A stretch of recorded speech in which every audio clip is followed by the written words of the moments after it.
मित्रों नमस्कार। जैसा कि हम नाभस योग के फलों के विषय में चर्चा हम लोग कर रहे थे, उसी का यह उत्तरार्ध भाग है। इसमें हम आकृति योगों के फलों के विषय में हम चर्चा करेंगे और संख्या योगों का जो शुभाशुभ फल होता है उनके विषय में हम चर्चा करेंगे। तो जैसा कि प्रदत्त श्लोक में नौका योग, कूट योग, छत्र योग और चाप योगों के फलों के बारे में बताया गया है।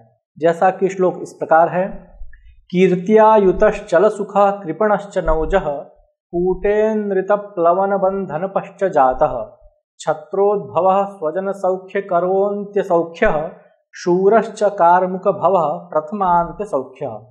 इसकी हम व्याख्या देखते हैं तो प्राप्त करते हैं कि नौका योग में उत्पन्न होने वाला जातक कीर्ति से युक्त होता है, अर्थात ऐसा जातक लोक में बहुत ही विश्रुत होता है, अर्थात विख्यात होता है और अपने नाम के माध्यम से वह ख्याति अर्जित करता है। पुनः नौका योग में उत्पन्न होने वाला जातक चल सुखी होता है। चल सुखी का तात्पर्य यहाँ पर यह है कि वह कुछ समय तक सुखी होता है, पुनः वह दुखी होता है, फिर सुखी होता है। इस प्रकार से सुख दुख का एक जो क्रम है वह चलता रहता है। पुनः ऐसा जातक आजीवन सुखी नहीं होता, कभी सुखी कभी दुखी, यह क्रम चलता रहता है। पुनः नौका योग में उत्पन्न जातक कृपण होता है, अर्थात कंजूस होता है, धन व्यय करने में बहुत वह विचार करता है। सार शब्दों में हम कहें तो नौका योग में उत्पन्न जातक कीर्ति से युक्त, चल सुखी तथा कृपण होता है। नौका योग का लक्षण आप इस चक्र में देखें। पुनः कूट योग के फलों के बारे में यहाँ पर बताया जा रहा है। कूट योग में उत्पन्न होने वाला जातक अनृत प्लवन होता है, अर्थात वह जातक असत्य रूपी समुद्र में तैरता रहता है। कहने का तात्पर्य है कि जातक अत्यंत मिथ्यावादी होता है, सर्वदा ही वह झूठ पर झूठ बोलता रहता है, उसके वाणी पर कभी भी विश्वास नहीं किया जा सकता। पुनः कूट योगोत्पन्न जातक कारागार का स्वामी होता है, अर्थात वह कारागार गृह का रक्षक या कारागार का मालिक हो सकता है।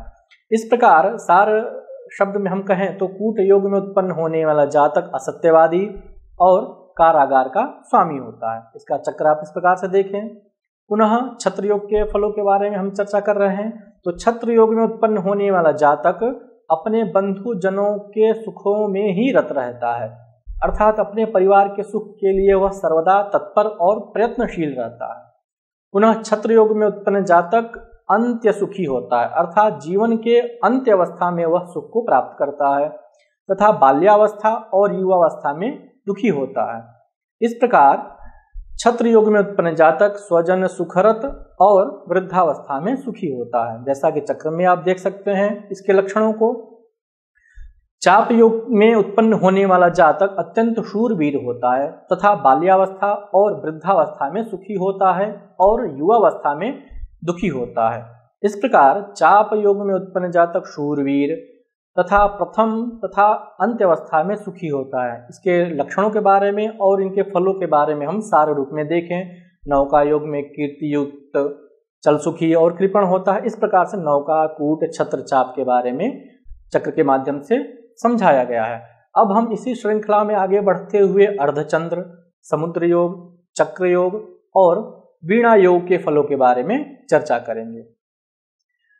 आचार्य ने श्लोक इस प्रकार से कहा है, अर्धेन्दुजः सुभगकांत वपुः प्रधानः तोयालये नरपति प्रतिमस्तु भोगी चक्रे नरेन्द्र मुकुट द्युतिरंजितांघ्रिः वीणोद्भवश्च निपुणः प्रिय गीत नृत्य।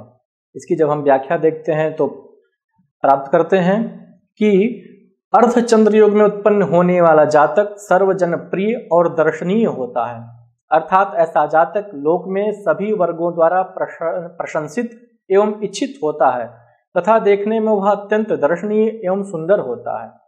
पुनः अर्धचंद्र योगोत्पन्न जातक प्रधान होता है, अर्थात जन समूहों का वह प्रतिनिधित्व करता है, जैसा कि वह राजा हो सकता है अथवा मंत्री हो सकता है, इत्यादि अनेक पदों पर वह आसीन हो सकता है। सार शब्द में हम कहें तो अर्धचंद्रोत्पन्न जातक सर्वजन प्रिय, दर्शनीय एवं प्रधान होता है। समुद्र योग के फलों के बारे में इस प्रकार से बताया गया है कि इस योग में उत्पन्न होने वाला जातक राजा के तुल्य आचरण एवं स्वभाव इत्यादि वाला होता है, अर्थात ऐसा जातक राजा तो नहीं होता अपितु राजा के सदृश वैभव एवं ऐश्वर्य से युक्त होता है। पुनः समुद्र योग में उत्पन्न जातक भोगशील होता है, अर्थात समस्त भोगशील वस्तुओं का उपभोगकर्ता होता है। सार शब्द में हम कहें तो समुद्र योग में उत्पन्न होने वाला जातक राजा, तत्तुल्य वैभवशाली और भोगशील प्रकृति का होता है। चक्र योग में उत्पन्न होने वाला जातक नरेंद्र मुकुट द्युतिरंजितांघ्रि होता है, अर्थात ऐसा जातक राजाओं के मुकुट की कांति से पूजित चरण वाला होता है, अर्थात महाराजा या चक्रवर्ती सम्राट होता है। कहने की अपनी एक शैली होती है जो आचार्य वराह मिहिर द्वारा यहाँ पर स्पष्ट परिलक्षित हो रही है। इस प्रकार चक्र योग में उत्पन्न जातक चक्रवर्ती राजा या सम्राट होता है। इस योग में आकृति योग का प्रकरण यहीं पर समाप्त हो रहा है। इसके पश्चात आप संख्या योगों के फलों के बारे में आप पढ़ेंगे। यहीं पर आकृति योग का प्रकरण समाप्त हुआ। चक्र में आप जो है स्पष्ट रूप से जो शेष आकृति योग हैं उनके फलों को आप सारे रूप में आप देखिए। वीणा योग में उत्पन्न होने वाला जातक किस प्रकार से सुखों को उपभोग इत्यादि करता रहता है, निपुण होता है और गीत संगीत का प्रिय होता है। इसमें वीणा योग जो है संख्या योग के अंतर्गत आता है, इसका यहाँ पर निदर्शन किया गया है। इस अंत चरण में वीणा योग में उत्पन्न जातक निपुण होता है, अर्थात समस्त कलाओं में वह निपुण होता है और संगीत इत्यादि का प्रिय होता है।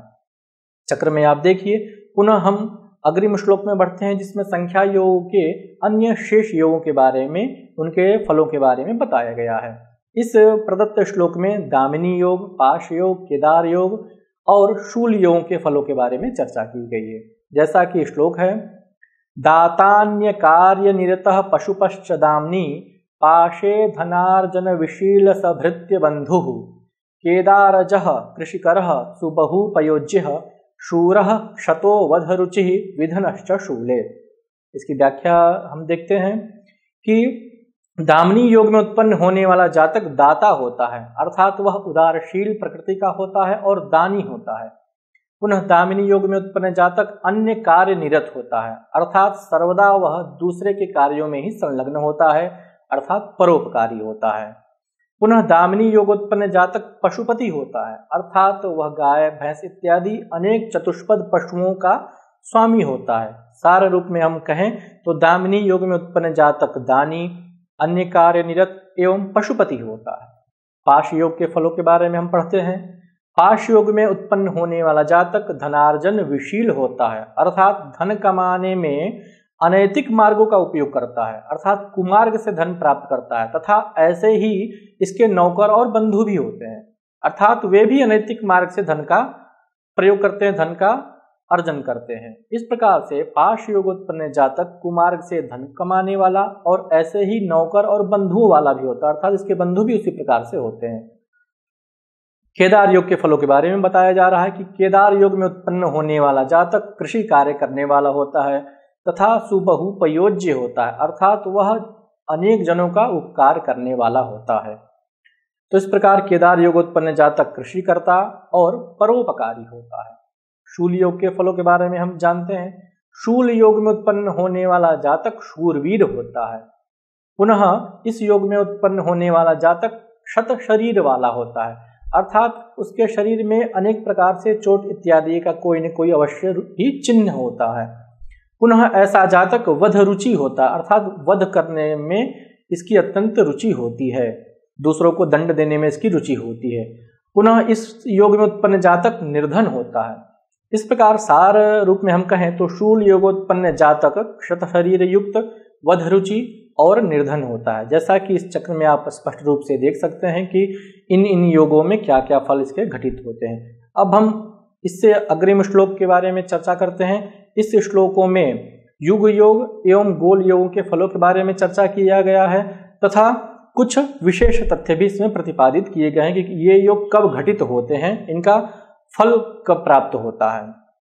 तो इसका श्लोक इस प्रकार से है, धन विरहितः पाखंडी वा युगे तुथ गोलके विधन मलिनो ज्ञानोपेतः कुशिल्प्यलसोटनः इति निगदिता योगाः सार्धं फलैरिह नाभसा नियत फलदाश्चिन्त्या येते समस्त दशास्वपि। अर्थात युग योग में उत्पन्न होने वाला जातक निर्धन होता है, अर्थात उसके पास धन की कमी होती है और वह धूर्त स्वभाव का होता है, अर्थात पाखंडी होता है। तथा गोल योग में उत्पन्न होने वाला जातक निर्धन और मलिन होता है, अर्थात बहुत ही गंदे कपड़े, वेशभूषा इत्यादि को वह धारण करने वाला होता है तथा वह स्वच्छता से सर्वदा ही दूर रहता है। पुनः गोल योग में उत्पन्न जातक अज्ञानी होता है, अर्थात ज्ञान से रहित होता है और कुशिल्पी होता है, अर्थात खराब कारीगर होता है तथा सदा ही भ्रमण करने की प्रकृति वाला होता है। सारे रूप में हम देखें तो इस प्रकार गोल योग में उत्पन्न जातक निर्धन, मलिन, अज्ञानी, कुशिल्पी और संचारशील होता है। इसी के साथ ही हमारा नाभस योग का प्रकरण समाप्त होता है। इसमें संख्या योग के शुभाशुभ फलों का निदर्शन किया गया है। अब हम इस श्लोक के जब उत्तरार्ध की चर्चा करेंगे तो इसमें आचार्य वराहमिहिर कहते हैं कि ये फल जो हैं कब प्राप्त होते हैं, इन योगों के फल, ये बहुत ही महत्वपूर्ण है। तो कहते हैं कि ये सभी नाभस योग फल सार्वकालिक होते हैं तथा सभी दशाओं में इनका फल प्राप्त होता है, क्योंकि यह ग्रह जन्य योग हैं। जैसा पहले ही बताया गया था, ग्रह जन्य योगों का फल सर्वदा ही घटित होता रहता है, अर्थात जन्म से लेकर के मृत्यु पर्यंत ही इसका फल घटित होता रहता है।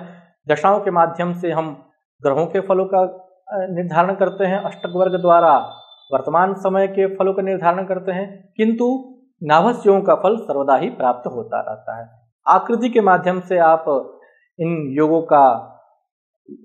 के फलों का आप लक्षण देखिए कि इनके फल होते हैं, आप देख सकते हैं। तो इस प्रकार से यह नाभस योग का जो फल का जो प्रकरण है यहीं पर समाप्त होता है। अब हम इसके सार रूप पर चर्चा करते हैं, अर्थात इस पाठ का सारांश क्या है। तो रज्जु योग में उत्पन्न जातक ईर्ष्यालु, विदेश निरत और भ्रमणशील प्रकृति का होता है। मुसल योगोत्पन्न जातक अभिमानी, धनी, बहुकार्य संलग्न होता है। नल योगोत्पन्न जातक विकलांग, दृढ़ निश्चयी, धनवान और निपुण होता है। दल योग में स्रक योगोत्पन्न जातक भोगशील होता है तथा सर्प योगोत्पन्न जातक अनेक प्रकार से दुखी होता है। गदा योगोत्पन्न जातक यज्ञकर्ता, धनभोगी, अर्थप्रिय होता है। शकट योगोत्पन्न जातक शकट वृत्ति, जीवी, रोगी, कुत्सित पत्नी वाला होता है। पक्षी योगोत्पन्न जातक दूत, भ्रमणशील, कलहकर्ता होता है। श्रृंगाटक योगोत्पन्न जातक दीर्घ काल तक सुखी रहता है तथा हल योगोत्पन्न जातक कृषक होता है। वज्र योगोत्पन्न जातक बाल्यावस्था तथा वृद्धावस्था में सुखी, सौभाग्यशाली, शूरवीर और बलशाली होता है। यव योगोत्पन्न जातक यौवन अवस्था में सुखी, पद्म योग उत्पन्न जातक विख्यात कीर्ति वाला और अपरिमित सुखों का स्वामी होता है। वापी योगोत्पन्न जातक तनुस्थिर, सुखी, निधिकृत और कृपण होता है। यूप योगोत्पन्न जातक त्याग वाला, आत्मवान तथा यज्ञ करता होता है। क्षर योगोत्पन्न जातक हिंसक, दंडनायक और आयुध निर्माण करता होता है। शक्ति योगोत्पन्न जातक नीच, आलसी, सुख एवं धन से विहीन होता है। दंड योगोत्पन्न जातक आत्मीय जनों से रहित और दासवृत्ति करने वाला होता है। नौका योगोत्पन्न जातक कीर्ति से युक्त, चल सुखी तथा कृपण होता है। कूट योगोत्पन्न जातक असत्यवादी और कारागार स्वामी होता है। क्षत्र योगोत्पन्न जातक स्वजन सुखरत एवं वृद्धावस्था में सुखी तथा चाप योगोत्पन्न जातक शूरवीर एवं प्रथम तथा अंत्यावस्था में सुखी होता है। अर्ध चंद्रोत्पन्न जातक सर्वजन प्रिय, दर्शनीय एवं प्रधान होता है। समुद्र योगोत्पन्न जातक राजा तुल्य, वैभवशाली एवं भोगशील प्रकृति का होता है तथा चक्र योगोत्पन्न जातक चक्रवर्ती राजा होता है। इस प्रकार वीणा योगोत्पन्न जातक निपुण एवं गीत नृत्य का प्रिय होता है। दामिनी योगोत्पन्न जातक दानी, अन्य कार्य निरत एवं पशुपति होता है। पाश योगोत्पन्न जातक कुमार्ग से धन कमाने वाला होता है और ऐसे ही नौकर तथा बंधुओं वाला होता है। केदार योगोत्पन्न जातक कृषि करता तथा परोपकारी होता है और शूल योगोत्पन्न जातक शत शरीर युक्त, बधरुचि तथा निर्धन होता है। युग योगोत्पन्न जातक निर्धन एवं पाखंडी होता है। गोल योगोत्पन्न जातक निर्धन होता है, मलिन होता है, अज्ञानी होता है, कुशिल्पी होता है और संचारशील होता है। ये सभी नाभस योग के फल सार्वकालिक होते हैं तथा सभी दशाओं में इनका फल प्राप्त होता रहता है। इस प्रकार से यह 20वां पाठ यहीं पर समाप्त हो रहा है। पुनः हम अग्रिम पाठ को लेकर के आपके समक्ष प्रस्तुत होंगे। तब तक के लिए नमो नमः।